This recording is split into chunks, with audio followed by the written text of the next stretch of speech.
The crash site smelled like burned wire and something older, something animal. Mara Voss found it the way she found most things, by accident, in the dark, with her boots already soaked through. She had been walking back from the Eastern Ridge. Supply run. 3 hours on foot through Varath mud that grabbed at your ankles like it had opinions. Her medic pack was half empty, her water was fully empty, and the twin moons of Varath 6 were doing that thing they did where they sat low and read and made everything look like the end of something. Then the sky broke open. Not a meteor. She knew meteors. She had grown up on a station where they hit the outer shell twice a year and everyone pretended not to flinch. This was different.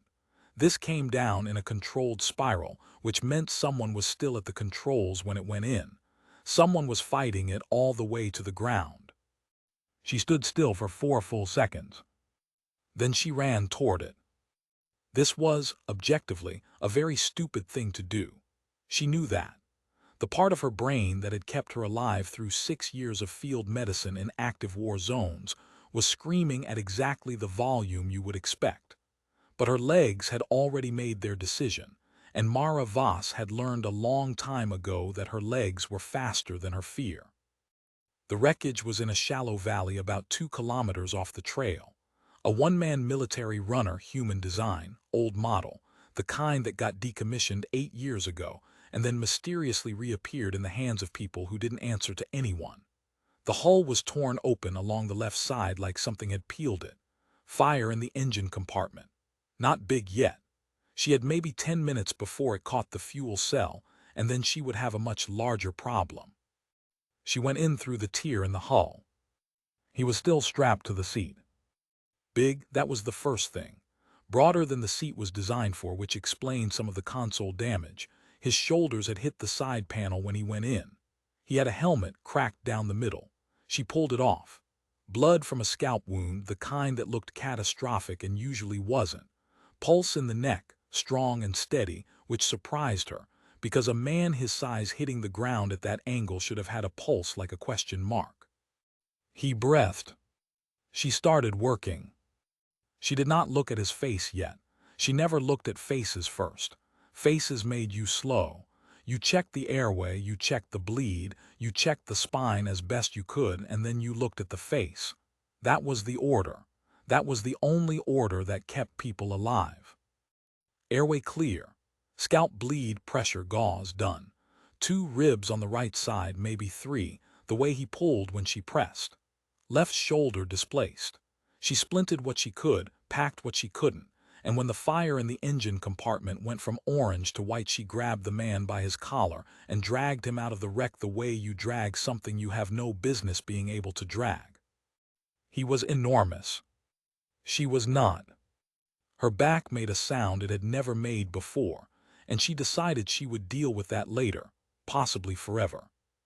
40 meters from the wreck when the fuel cell went. The heat came over them like a wall. She put herself over him out of reflex, field medic reflex, the same one that had saved 3 soldiers she couldn't name anymore and 1 Varath goat herder she thought about sometimes.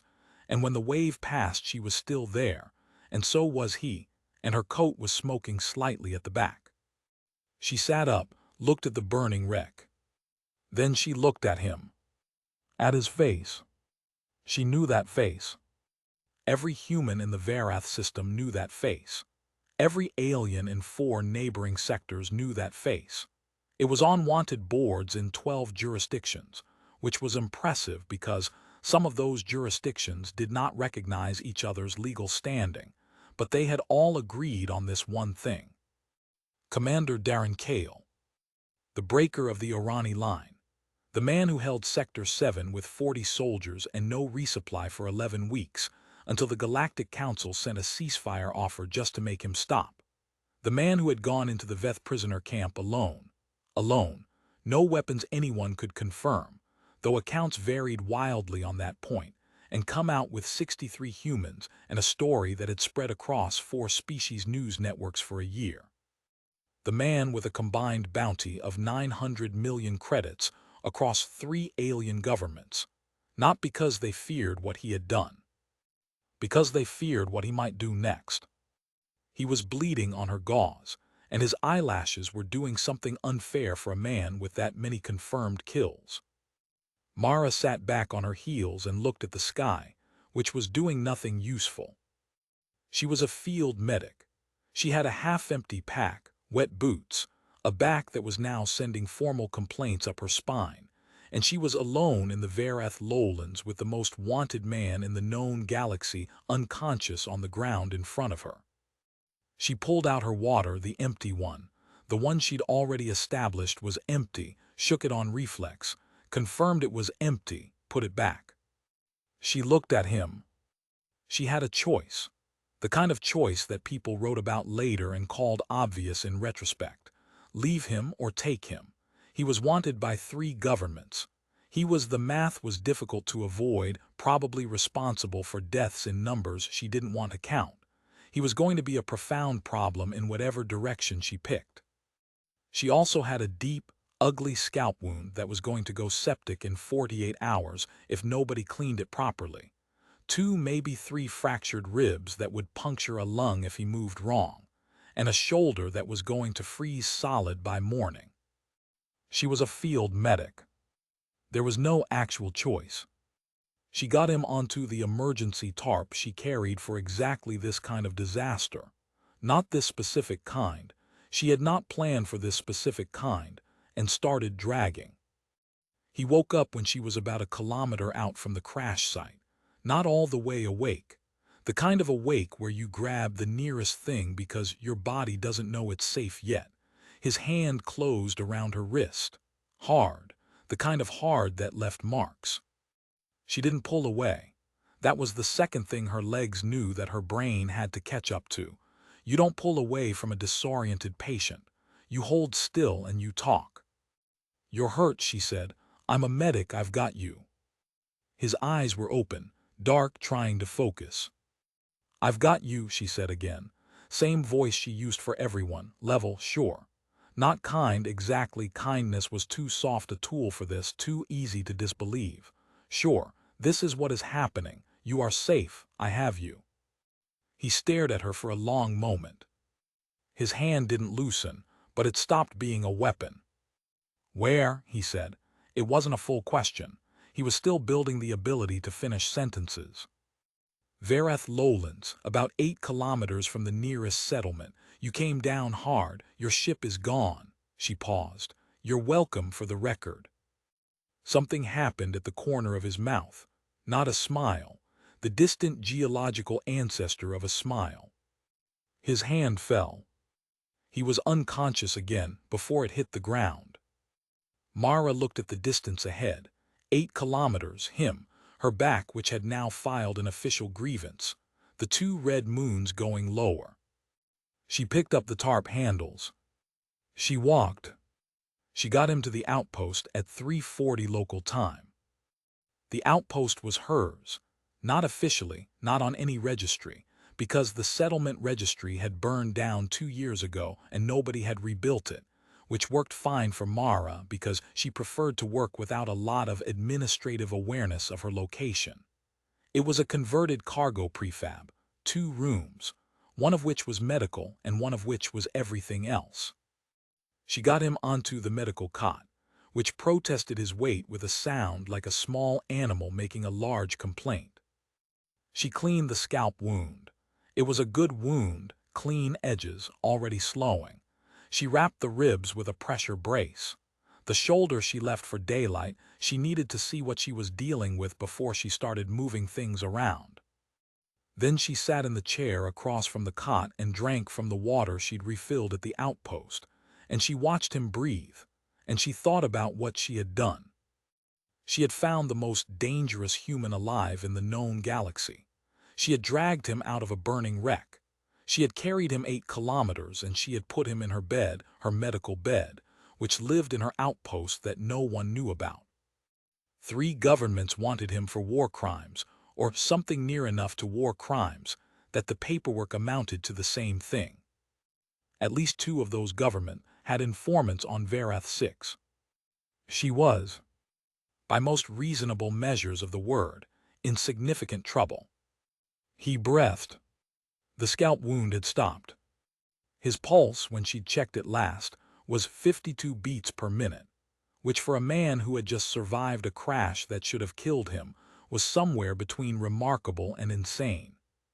She thought about the stories, the Orani line, the Veth camp, the 12 other things that didn't have clean names yet, that existed only in fragments passed between soldiers and traders and the kind of people who moved at the edges of official accounts. She had treated soldiers who had served under him, not recently, years ago. She had not asked them about him because you didn't ask soldiers about commanders. They spoke about the way you spoke about a storm, not with fear exactly, but with the careful respect of someone who understood that some things did not recognize the difference between friend and obstacle. She looked at his hands, wide, scarred in ways that told old stories in a language she could read only in outline. 52 beats per minute. She thought whatever comes next is going to be interesting. She was right. She just didn't know how many kinds of interesting she was nomming. She drank her water. She stayed awake.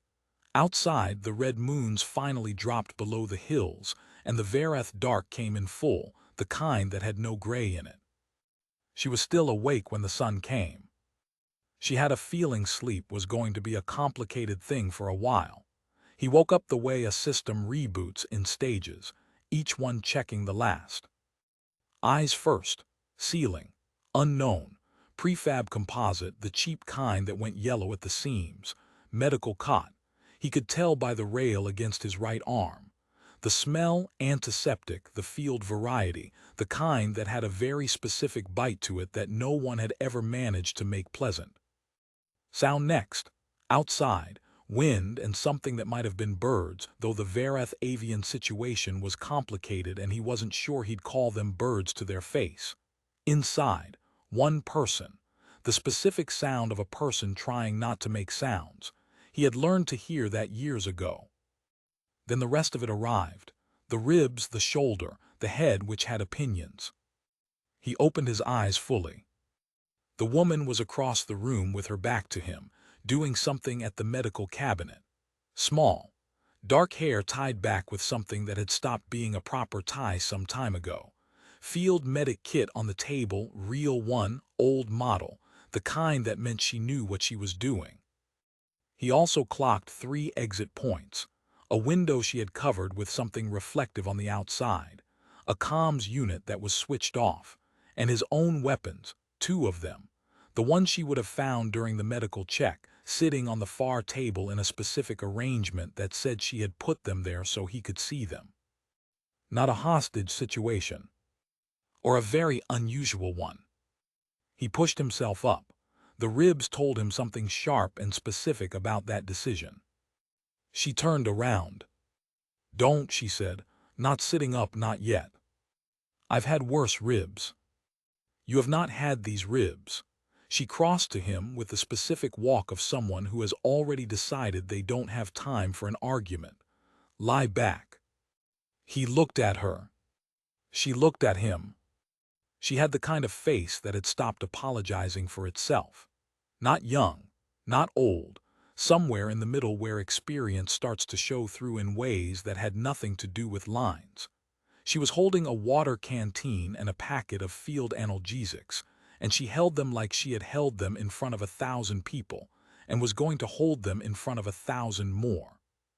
He lay back. She handed him the water. He drank. She handed him the analgesics. He looked at them.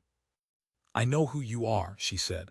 "I know what you're worried about. Those are standard issue. I opened them in front of you." He took the analgesics. She sat in the chair. She had been in that chair for a while. There was an imprint to her posture that said she hadn't moved much in several hours. "You dragged me out," he said. "It wasn't a question." 8 kilometers. Alone. I'm generally alone. He looked at the ceiling for a moment. The analgesics were already working faster than standard, which meant she had given him the good field grade, not the basic. Expensive. Not easy to get out here. "You know the bounty," he said. 900 million combined, yes. That number is not a small number. I've noticed. He looked at her then. Why? She considered him the way you considered a question that was actually two questions trying to share a coat. Because you were bleeding on my lowland and you had a collapsed shoulder and I'm a medic. She paused. That's the whole reason. There's no second reason. He said nothing. She said nothing. Outside, the Vareth wind found a loose piece of the prefab and made its feelings known. My ship, he said. Gone. Fuel cell went up maybe 40 meters from where I found you. I have a short-range scanner. There's debris over a 300-meter radius, but anything useful is compromised. Identification is gone, if you're wondering. The ship reads as unregistered salvage now. She said this in the tone of someone reporting weather. I didn't do that on purpose. Fire is just thorough. He processed that. You have a comms unit. Switched off. Satellite window on Vareth 6 is 6 hours long. Started 40 minutes ago. She knew that. She had known it before he said it. I know. If you're going to. I'm not, she said it plainly. I'm not going to contact anyone about you. I don't work for anyone who would want to know. I'm out here because out here no one asks me to do things I don't want to do. If I wanted to hand you over to someone, I'd have left you in the valley. She paused. Also, practically speaking, no one is going to pay a field medic 900 million credits. That number exists for governments and syndicates. It has nothing to do with me. He looked at her. She did not look away. Your name, he said. Mara Voss. I was attached to the 14th Field Unit before it was disbanded. Before that, the Herath Station Medical Corps. She waited. I know you don't know my name. I'm telling you because it seems polite given the circumstances. Something shifted in his expression. Not much, but something. Kale, he said. I know. He slept again in the afternoon. The body does what it needs to do when the emergency is over, and his body had apparently decided the emergency was over. She let him sleep, and she went outside and sat with her back to the prefab wall and watched the middle distance. She was thinking about the ship. Not his ship, that was Ash. She was thinking about what had shot it down. She had not told him yet. She had not told him because he had enough information to manage at the moment, and introducing, someone deliberately brought you down, while he was running on field analgesics and 3 hours of post-trauma sleep was poor sequencing. She would tell him when he could do something with it. But she had been thinking about it since 400. The entry angle was wrong for a navigation failure. She knew enough about military runners to know that. The spiral he'd come down in, controlled, fighting it, that was someone at the controls fighting a loss of primary systems. You lost primary systems 2 ways, mechanical failure or a disruption pulse. Mechanical failure didn't leave the secondary as clean as his was. She'd checked the secondary panel when she dragged him out. Clean. Disruption pulse. Someone had knocked him out of the sky. Which meant someone knew he was here. Which meant, and this was where it got unpleasant to think about, they might come to look at what fell. She had 5 days, maybe less, long enough to get him mobile, long enough to figure out where he was going next. She was making herself into a problem she hadn't had 6 hours ago. She was aware of this. Inside, he slept with the specific heaviness of a man who trusted his body to tell him when to stop, and that was somehow the most interesting thing about him, that he could turn it off, even here, even like this. She had treated soldiers who couldn't sleep after combat at all, couldn't turn the mechanism off. He had no such problem. She went back inside and ate a ration bar and updated her medical notes, and did not think about whether this was going to end in a way she didn't like. He was awake and sitting up carefully when she came back in at nightfall. She looked at him. She looked at the way he'd positioned himself with the wall at his back and the door in his sightline. He looked back at her and did not pretend he hadn't done that. Better, she said. Functional. Those are different things. Yes, he watched her hang her coat on the back of the door. You were outside for a long time. I was thinking. About. She sat in her chair. The disruption pulse that took your ship down. A pause. You know about that, he said. I worked it out from the panel readout and the entry angle. Secondary was clean. It wasn't mechanical. She met his eyes. Someone targeted you specifically. They knew your route or they knew your destination. Either way, that means they know you're in this sector. He was quiet for a moment. Not the quiet of someone processing new information, the quiet of someone deciding how much to confirm. Yes, he said. How long before they send someone to check the crash site? Faster than you'd want. Arani. Something moved in his face. The Keth Compact. She sat back. The Keth Compact was the third government on his bounty list and also the one least interested in a trial. The Orani wanted to parade him. The Veth wanted whatever information they thought he had. The Keth Compact wanted him stopped. Those were different things, legally speaking. The Keth did not bring paperwork. How many days? She said. 3, maybe 4. She nodded. Your shoulder is going to need 2 more days before you can use it properly.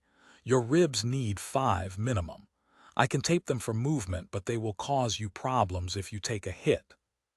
I've operated on worse. You keep saying things like that. Because they keep being true. She looked at him. He looked back. There was something she noticed about the way he held himself, still careful of the ribs. She could see the accommodation in every breath, but nothing in his face acknowledged it. The pain was in his body and nowhere else. She had seen that in soldiers before. It was a learned thing. You did not want to know how a person learned to do that. I have a transport contact, she said. Moves medical supplies and asks nothing extra. She could get you off Vareth 6 in 3 days if I ask. You'd do that? I'm already doing it, aren't I? She stood up, went to the cabinet. Eat something. I have ration packs and I have something locally grown that I will describe as edible without recommending. Your choice. She heard from behind her what might have been a sound of amusement. Very small. She wasn't sure she hadn't imagined it. Ration pack, he said. Good call. She got 2 of them. She sat back down and they ate in a silence that was, against all reasonable expectation, not uncomfortable. The prefab ticked in the wind. The comms unit stayed off. Somewhere outside, a Vareth night creature made its sound, which was roughly the audio equivalent of a small argument. He ate the full ration pack. That, she knew from long experience, was a good sign. People who were going to be all right ate. The 14th Field Unit, he said. I read about the disbanding. Complicated word for it, she said. He looked at her. She looked at her empty ration pack. That was the whole sentence. She gave him nothing more, and he did not ask, because he was, whatever else could be said about him, not a man who pushed. Get some more sleep, she said. We'll talk about extraction tomorrow. He did. She sat in her chair and thought about the Keth Compact and 3 days, and what she was building out of this situation that had walked, enormous and bleeding, into her lowland. The moons came up, the red kind again. Mara Voss was a woman who had made peace a long time ago with the fact that her life would not be a quiet one. She had hoped for quiet, sometimes, in the way you hoped for things you had never actually known. But she was built for the other kind, and she knew it. And the chair she was sitting in, and the prefab and the lowland and the crashed man sleeping in her cot all felt, in the specific red moonlight, like the opening chapter of something she was already too far inside to see the shape of. She stayed awake. She was getting good at that. The scanner went off on the second morning. Not the third, not the fourth, the second. Mara was at the table, rechecking Kale's shoulder. He was sitting in the chair now, which she had allowed on the condition that he didn't do anything ambitious with his arm. When the scanner on the shelf made a sound like a question, someone was afraid to ask. She looked at it. He looked at it. She crossed to it in 4 steps. The readout was small, old, and not wrong. 2 signatures, ground level, moving in from the East Ridge, which was the same direction she had come from 2 nights ago. Two of them, she said. Armed, he was already standing. The ribs made him tighten his jaw, that was all. Can't tell loadout from this scanner, but they're moving slow and in a spread pattern. She looked at him. Not hikers. No, he was calculating. She could see it, the way his eyes went somewhere internal for 3 seconds and came back with a plan. The wreck. They found the site and they're following the drag trail. She had not thought about the drag trail. She looked at the floor, at the tarp she had folded in the corner, and felt something in her chest that was not quite panic but was definitely its cousin. How long, he said. She checked the scanner. Distance, terrain, pace. 20 minutes, maybe 25 if they're being careful. They'll be careful. He looked at the room. You need to not be here. I live here. Mara. It was the first time he had used her name. It did something subtle to the air in the room. If the Keth Compact finds a human civilian sheltering me, they will not treat that as a medical situation. I know what the Keth do. She knew exactly what the Keth did. She had been on the receiving end of Keth information-gathering methods once, 3 years ago, and she had the 2 fingers that didn't bend all the way anymore to remind her. Then you know. I know I'm not leaving. She was already at the cabinet, and neither are you because you cannot run on those ribs and we both know it, so we're doing this differently. She pulled a second kit from the bottom shelf, emergency kit, different from the medical one. She opened it on the table. He looked at what was in it. Signal disruptors, old but functional. A reflective barrier sheet, the kind used for crash site concealment. One small pulse emitter, the kind that made short-range scanner readings go soft and uncertain. He looked at her. I told you, she said. I prefer to work without administrative awareness of my location. She handed him the pulse emitter. This won't hide us from eyes. It'll confuse their scanner for about 10 minutes, that's all. And then we have a conversation that goes better for us if you look like a patient, and I look like a medic doing her job, and no one gets shot before anyone talks. A pause, that's your plan. It's not a great plan. Do you have a better one? He picked up the pulse emitter, examined it with the kind of attention you gave things you were about to trust your life to. Can you talk to Keth enforcers? I can talk to anyone. He looked at her, not with skepticism, with something more careful than skepticism, something that was trying to figure out if she meant it. Yes, he said, I believe you can. They came in through the door she had left open. 2 of them. Keth, obviously, the scale-patterned skin of the northern Keth clans, the specific gray-green of high-altitude breeding groups, combat harness, weapons drawn but not raised. They were professionals, which was better than amateurs in some ways and worse in others.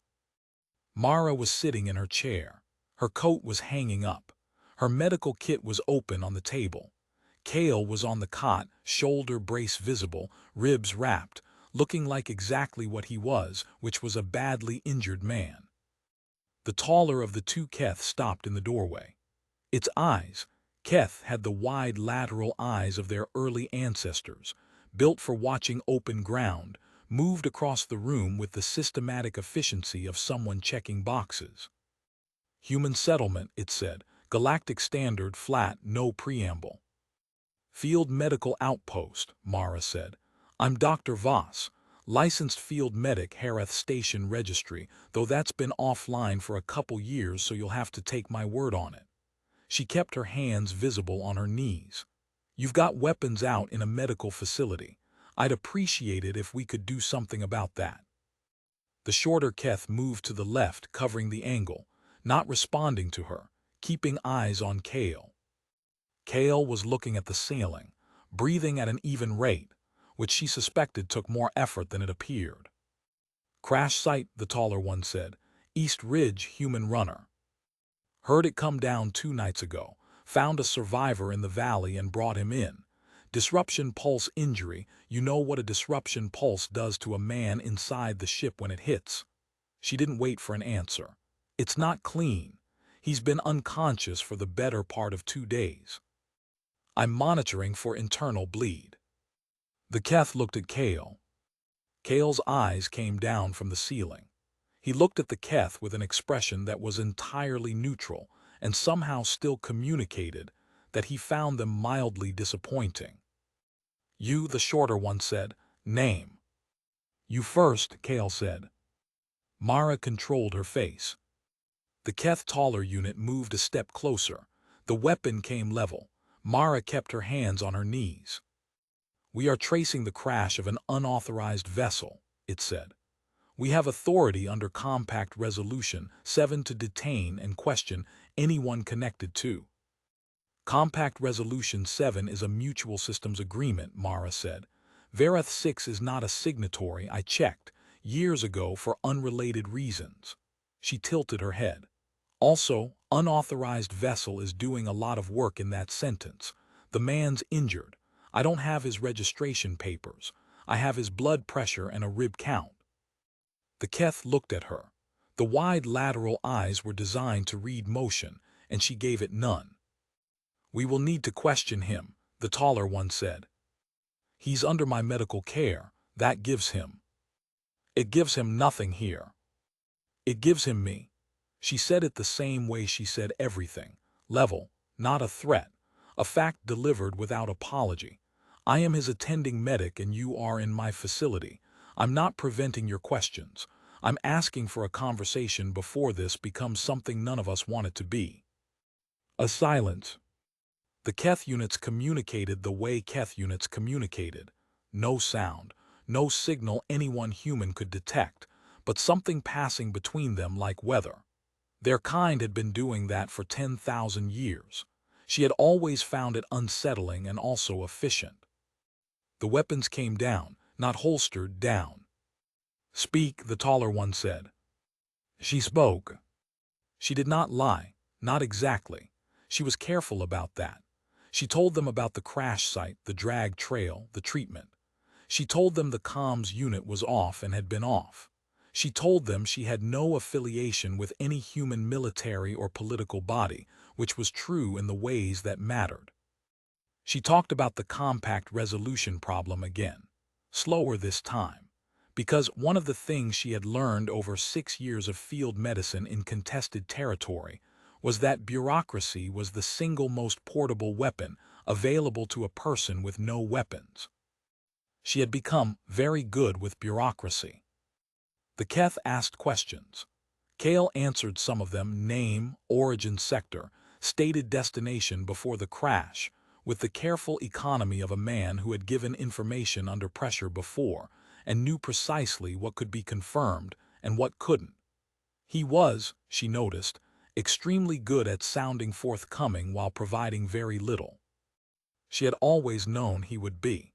She hadn't known she'd find it useful. At the end of it, the Keth units looked at each other. This facility will be logged, the taller one said. The survivor is a person of interest. We will return in 72 hours. He is to remain on Vareth 6. He's in no condition to. 72 hours, Dr. Voss. They left. She did not move until the scanner confirmed they were 400 meters out. Then she sat back in her chair and let out a breath that had been waiting a long time to leave. Bureaucracy, Kale said. Gets them every time. They'll be back. In 72 hours, you'll be gone in 48. She stood up, went to the cabinet, got the good water, the filtered kind she saved, and drank half of it. Your shoulder is better than I expected. You've healed fast. People tell me that. She turned to look at him. He was sitting up fully now without the concession to pain she'd seen in him before. Better, still damaged, but better. You didn't try to fight them, she said. It wasn't an accusation. I can't fight on these ribs. That's not the only reason. A pause, no. She thought about asking what the other reasons were. She decided not to. Some things you held in your hands by not squeezing. Rest, she said. I'm going to contact my transport person tonight. I need to arrange the route before the Keth put this location on a watch list, which they will do the moment they file that report. And you, he was looking at her with the same attention he'd given the pulse emitter, something measuring, not hostile, when I'm gone. I'll manage, I've managed before. She said it without drama because it didn't need drama, it was simply true. He watched her for another moment. The 14th Field Unit, he said, carefully, the disbanding. She kept her face level. That's not the word I'd use either, he said. She looked at him. He looked back. 3 seconds maybe, 4. I know what happened, he said. I read the full report, not the official one. Mara said nothing.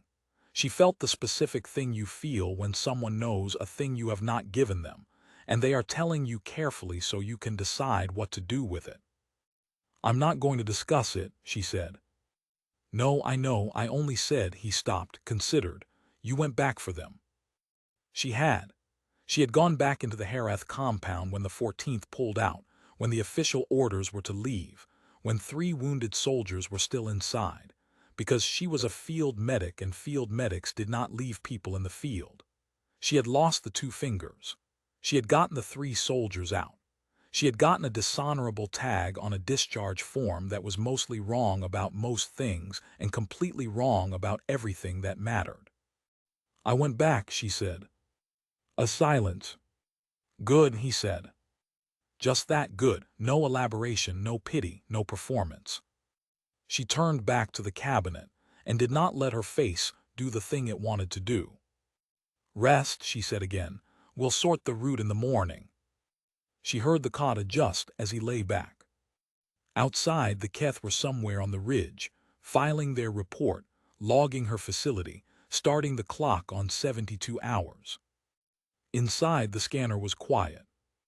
Mara wrote the transport contact message in her head and thought about routes and timing and what 48 hours looked like when you had to fill it carefully. She did not think about the word good and what it had done to the air in the room. She thought about it anyway.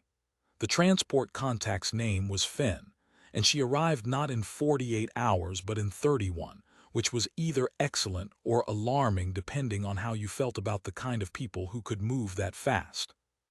Mara felt neutral about it. Fenn was reliable in the way that people who lived at the edges of legal definitions had to be reliable, not because they were trustworthy in any broad sense, but because their reputation was the only currency they had, and Fenn had been spending it carefully for years. She brought a medical hauler, cargo marked as cold chain pharmaceutical transport, which was exactly the kind of manifest that border scanners processed without looking at. Cale looked at the hauler, then he looked at Mara. I've been moved in worse things, she said. I'm sure you have. He was standing without assistance now. The shoulder was moving. He was managing the ribs with the kind of conscious breath control that you only learned by needing to learn it, and she had given up telling him to be careful because he was being careful. He was just doing it while also being capable of things a man in his condition should not have been capable of. 40 hours to the Serath relay station, Fenn said. She was small, Fenn, with the permanent squint of someone who spent a lot of time reading small screens in bad light. She had looked at Cale once when she arrived, very briefly, and then looked at Mara with an expression that said several volumes without opening any of them. Someone meets you at Serath or you continue. Continue, Cale said. Route. He told her. Fenn wrote nothing down, which meant she was either trusting her memory or she was the kind of professional who knew not to write things down, and either way it was her problem. Payment, Fenn said. I'll cover it, Mara said. Both Fenn and Cale looked at her. She'll cover it, Cale said, in a tone that made it clear this was not going to be the outcome. The amount I owe you for the drag alone would cover the trip twice, Mara said. You don't owe me anything for. Theoretically, I'm being theoretical. She handed Fenn the transfer chip she had already prepared because she had known this conversation was coming and had decided to win it by finishing it before it started. Fen, whenever you're ready. Fen pocketed the chip with the speed of someone who understood that the moment between an agreement and an argument was exactly the right moment to put money in your pocket. 1 hour to load and prep. She went back to the hauler. Mara and Kale were alone in the prefab. She should have been doing practical things. Checking her supplies, restocking his kit. She had put together a field pack for him, wound dressings and analgesics, and a rib brace that would hold under movement, making sure there was nothing here that would connect them when the Keth came back in 40 hours and found the facility empty. She did all of those things. She just also did them in a room with him in it, and that had become, over 30-odd hours, a different thing than she'd expected. He had not talked much. That was not a surprise. But when he talked, she found herself tracking it, the specific weight of it, the economy. He did not waste words, and when you were around people who did not waste words, each one landed differently. He had told her at some point in the previous night about the Orani line, not the version that was in the reports. The actual version, which was smaller and uglier and more human than the account suggested. 40 soldiers and insufficient everything. He had told it without heroism and without apology, and with the specific flatness of someone who had processed a thing so many times that the processing itself was over, and what remained was just the shape of what had happened. She had told him in return something small about the 14th. She had not meant to. She had been refilling his water and the words had come out sideways, the way things sometimes came out when you stopped expecting the person you were talking to react the way most people reacted. He had listened. He had not said anything that tried to fix it. It turned out that was the exact right thing. She loaded his pack while he sat on the cot for the last time, checking the pulse emitter and the 2 weapons she had returned to him the previous morning without comment. "The Keth will log this facility," she said. "I know. You'll be gone. I'll be the one explaining. Tell them I threatened you." He said it with perfect seriousness. "That's not. Mara, tell them I threatened you." He looked at her. "You have documentation of the injury. Tell them a crash survivor woke up in your facility and threatened you into providing transport assistance. The Compact doesn't care about one human medic out here. They care about me. Give them a story that makes you irrelevant to the investigation." She looked at him. She did not want to do that. Not because it was dishonest. She had few feelings about dishonesty as a tool in environments that didn't play fair. But because it required her to have been helpless, and she had not been helpless, and something in her resisted the shape of that story even when the logic of it was completely sound. "I'll think about it," she said. "Think fast." She put the last thing in his pack and handed it to him. He stood, took it, and this was very deliberate. She could see it was deliberate, did not accept it with his injured shoulder. He was already compensating, already reconfiguring himself around the damage in ways that would let him function. She thought about the Keth Compact enforcers standing in her door with weapons out, and the 900 million credits, and the 3 governments that had decided this man was the most dangerous thing alive.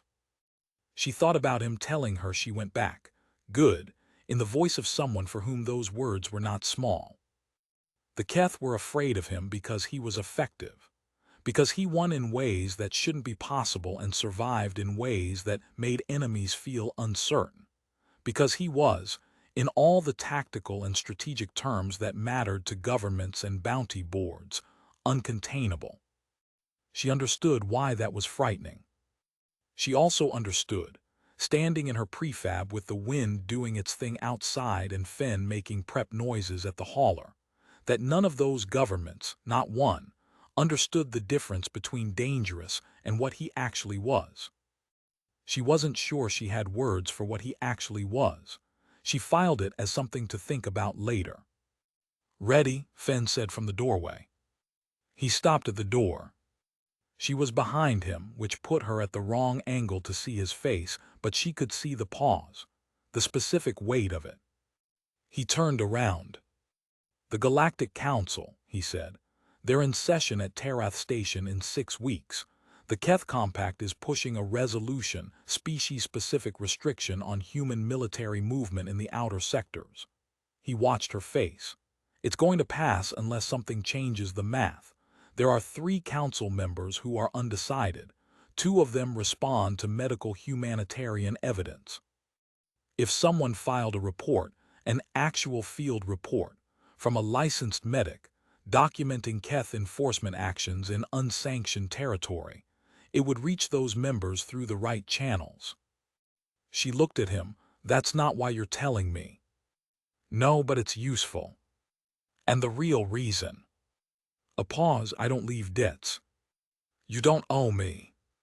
900 million credits of cover, 8 kilometers of drag, bureaucratic obstruction of 2 Keth enforcement units. Something moved at the corner of his mouth. You might argue about the debt. She looked at him for a long moment. The report, she said. Which channels? He told her. Specific names, specific routing, the kind of information that told her clearly that he had been thinking about this for a while, that he had been thinking about more than his own exit. She filed it away. Go, she said. Fen gets anxious when she has to wait. Fen does not look like someone who gets anxious. She internalizes it. It's worse. He almost smiled. It was close enough that she was going to count it. He went to the door. Mara. She looked up. Don't use the threat story. He had his back to her. They won't believe it anyway. She hadn't decided to tell him that she'd already reached the same conclusion. She found she hadn't needed to. He walked to the hauler. She stood in the doorway of her prefab and watched Fen run through the pre-launch check with efficient irritability. And Kale fold himself into the cargo compartment with the careful deliberateness of a man who was absolutely not going to give his ribs the satisfaction. The hauler's engine cycled up. It lifted. It went east, toward the relay corridor, into the white Varath morning sky that was doing nothing dramatic, just being morning. She stood there for a while. Then she went inside and made her actual plan. She filed the report that afternoon. She also filed a formal complaint with the Varath Regional Administrative Board, which did exist. She had checked years ago.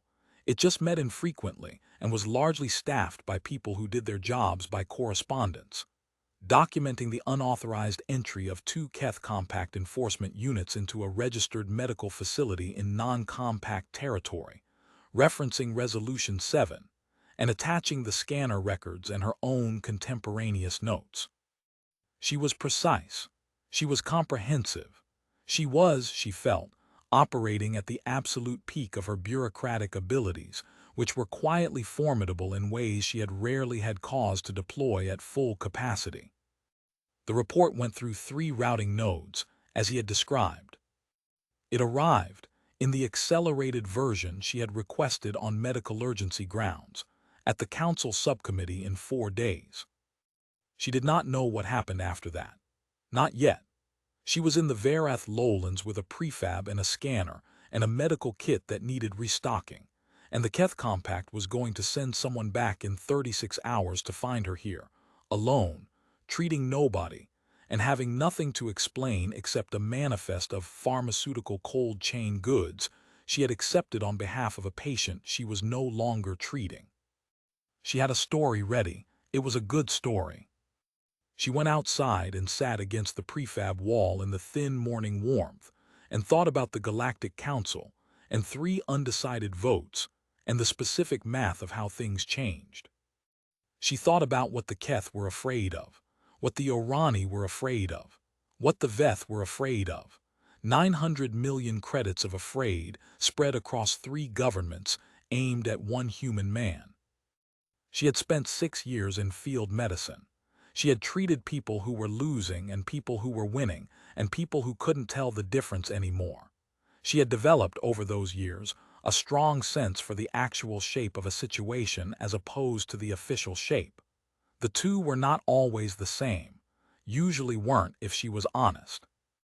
The official shape of Darren Kale was a weapon, dangerous, uncontained, something to be caught and stopped before it could do more of whatever it had already done. The actual shape. She turned that over in her mind the way you turn something over to see what was underneath. Was something she thought the three governments had not considered because it was not a category they had. They categorized by military output, by tactical record, by the numbers on a bounty board. They did not have a category for a man who read the full report about a medic who got left behind and lost 2 fingers and came back anyway, and filed it somewhere in his mind under things that mattered. They did not have a category for that. She thought that was their biggest problem. She went inside. She had 36 hours before the Keth came back, and she used them to prepare and to write and to do the quiet and painstaking work of someone who understood that the most durable fights were not won with weapons. The scanner stayed quiet. The sky stayed ordinary. In 31 hours, somewhere past the Verath relay corridor, a medical hauler with a cold chain pharmaceutical manifest was moving through sector space, and whatever was inside it was either sleeping or thinking, and the thinking was probably about things that were not finished yet. Mara Voss, field medic, was not finished yet either. She was fairly sure they both knew that. 6 weeks later, the Galactic Council voted. The Keth Compact resolution failed. Not narrowly, which would have been a close thing, a political thing, a thing that held for 2 years and then came around again. It failed by 7 votes, which in council terms was not a failure. It was a rejection. It was the kind of margin that told you that the conversation was over for a generation. Mara found out about it from a second-hand news feed that reached Verath 3 days late. She was treating a Verath goat herder's badly infected hand at the time. The same one, possibly, though she couldn't be sure. She hadn't met the goats, and she read the headline twice while the man across the table from her made sounds of discomfort that she was professionally obligated to address before she could think about anything else. She addressed them. Then she thought about it. 7 votes. She had been told 3 members were undecided. Either her report had moved more than expected, or there was additional work happening somewhere that she didn't have full visibility on. She guessed both. She did not guess randomly. She had learned in 6 years of field work that outcomes that looked like luck almost always had more hands in them than were visible, and that most of the people who changed things did it quietly, from angles nobody was looking at. She saved the news item and went back to work. The second thing happened 2 weeks after that. A message came through a routing node she didn't recognize, which was how she knew it was from a routing node she was supposed to not recognize. 3 sentences, no name. Confirmation that the Council Subcommittee documentation had been formally entered into the compact legal record, which meant it existed now, permanently, in a place that couldn't be administratively buried. And a note that said 2 of the 3 undecided council members had specifically cited field medical testimony from non-signatory compact territory in their public statements. The third sentence said, "Your discharge tag has been referred to the Herath board for review." She read that 3 times. Not because she didn't understand it, because she needed a moment before she could move past it without her face doing something in front of nobody, alone in her prefab, which she was going to refuse to let happen. She moved past it. She filed the message and went outside and walked to the eastern ridge, not because she needed anything there, but because walking was useful and the ridge had a view of the lowland valley, and sometimes she went there when she needed to look at something large. She looked at it. The valley where the crash had been was just valley now. The ash was under 2 weeks of Verath rain. The drag trail was long gone. There was no sign of anything except the standard terrain, which was beautiful in the way that Verath terrain was always beautiful when you were not pulling a large man across it in the dark with a compromised back. She stood there for a while. The review board notification, when it came, would take months. She knew that. She also knew, and she held this knowledge carefully, because it was the kind that could turn into waiting, and waiting was something she had learned not to do, that outcomes were not certain. Review boards operated by their own logic, and her discharge had been a tidy political convenience for people who were still in the positions they'd been in when they'd signed it. But it had been referred. Someone had made that happen. Someone with specific access to the right channels, with a very thorough knowledge of which complaints reached which boards, had made a referral that she could not have made herself. She thought about what he had said, "I don't leave debts." She thought about the word good, which had done what it had done to the air in the room, and which she had carefully not thought about since. She went back down to the prefab. The Keth came back on schedule as promised, and found exactly what she had told them they would find: an empty facility, a medic, and a manifest for cold chain pharmaceutical goods that matched the scanner records from the hauler that had come and gone before they arrived. She told them the story she had decided to tell, which was not the threat story, because she had ruled that out. She told them she had treated a crash survivor, verified no identification, provided emergency transport to the relay station for continued medical care, and logged the treatment as per field medic protocol. She showed them the log. She had made the log. She had made it very carefully, and it said everything that was true, in the order she chose to say it. The Keth were thorough. They went through the facility. They asked questions she answered. They checked the scanner records against her logs and found no conflicts, because there were none, because she had been careful. At the end of it, the taller one looked at her with its wide lateral eyes and said, "The survivor you treated has not been located." "No," she said, "I wouldn't expect him to be. People in his condition generally continue not to be located. That's how they got to that condition." A pause. "Dr. Voss," it said, "you understand that obstructing a compact investigation—" "I understand that this isn't compact territory," she said. "And I understand that I filed a formal report about your previous visit with the Regional Administrative Board and the Council Subcommittee, copies of which I am happy to provide. I am a licensed field medic and I treated a patient. That is the beginning and end of my legal exposure here." She looked at it steadily.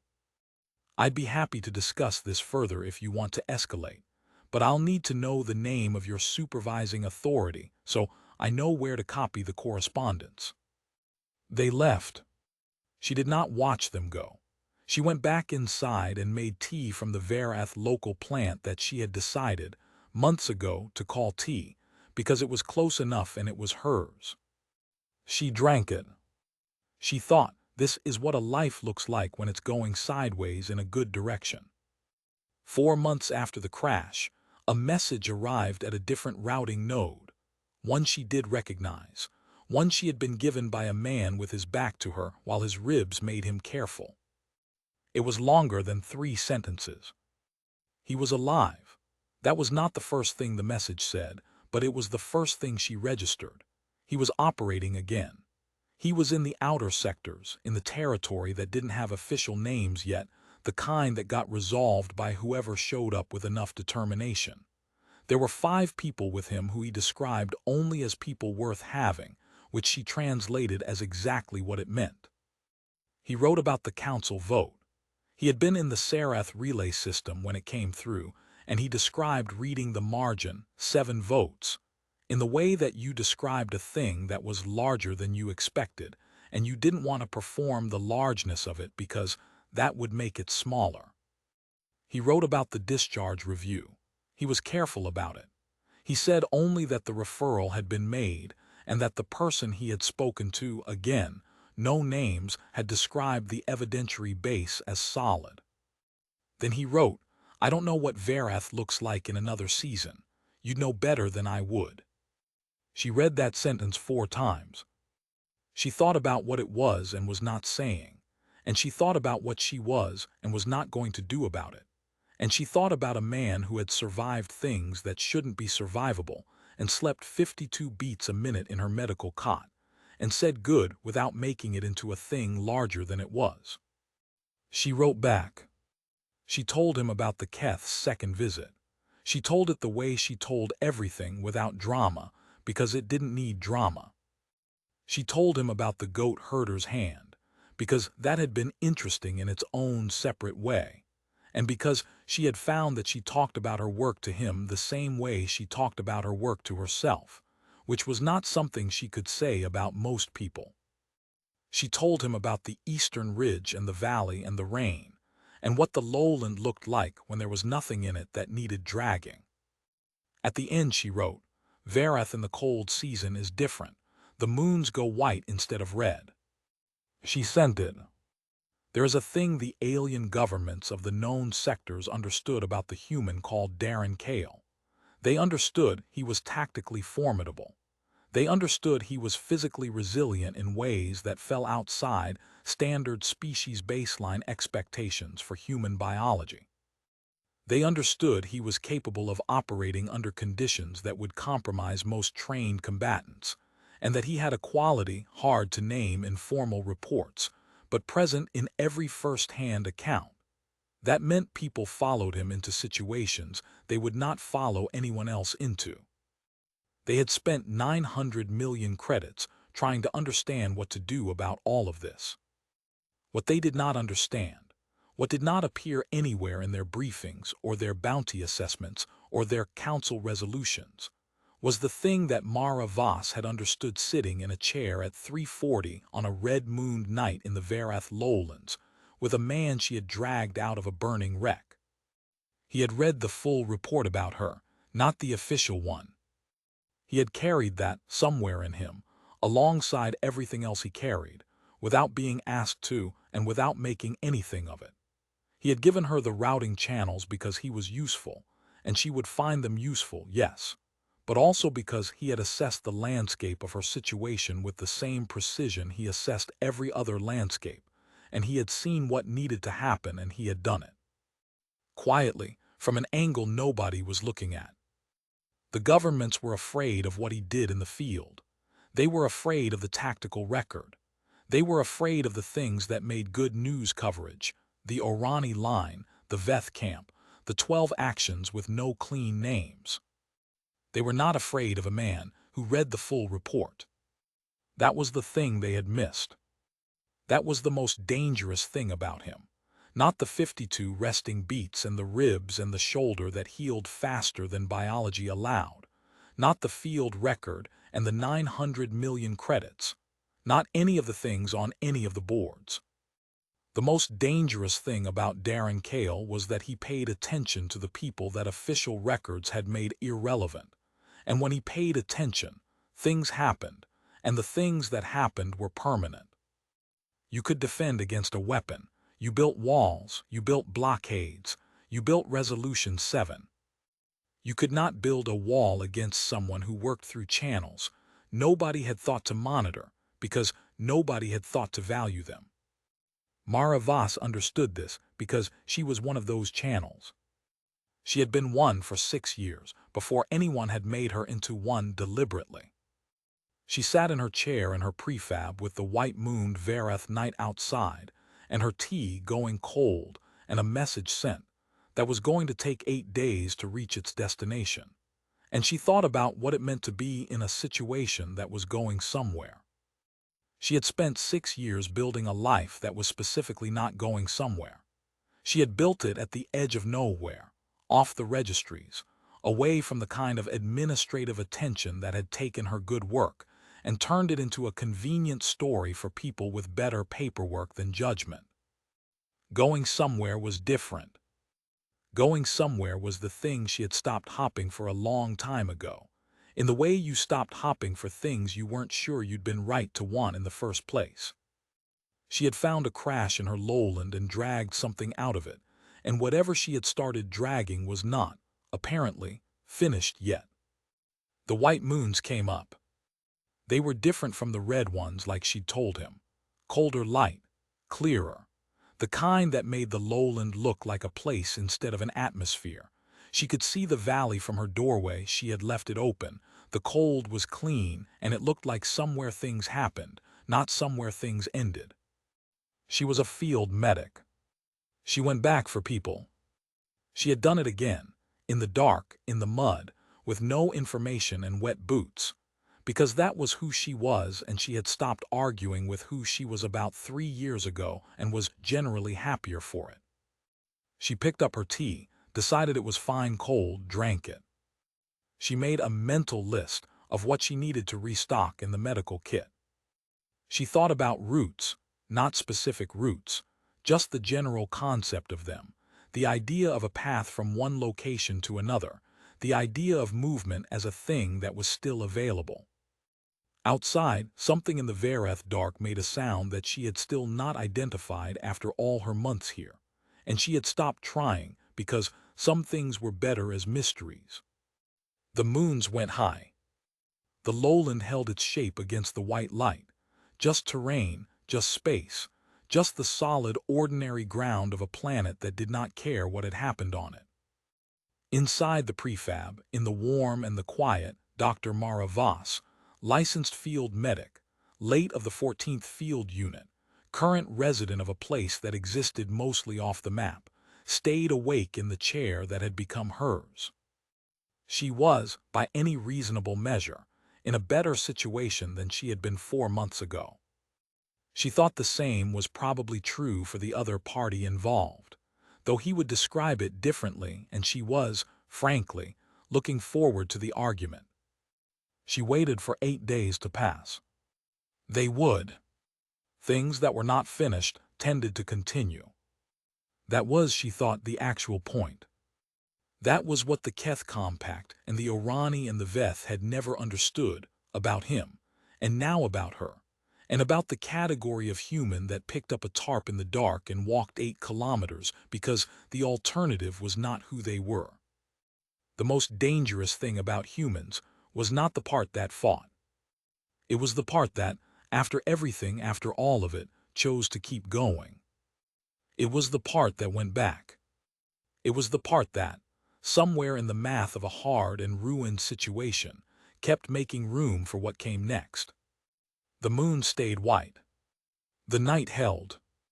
Mara Voss stayed awake in it, and the lowland below the ridge sat quiet under that clear cold light, and in 8 days a message would arrive somewhere past the relay corridor, and after that something would continue, and the universe, which had never particularly cared about the math of human persistence, was about to be reminded of it again. It always was.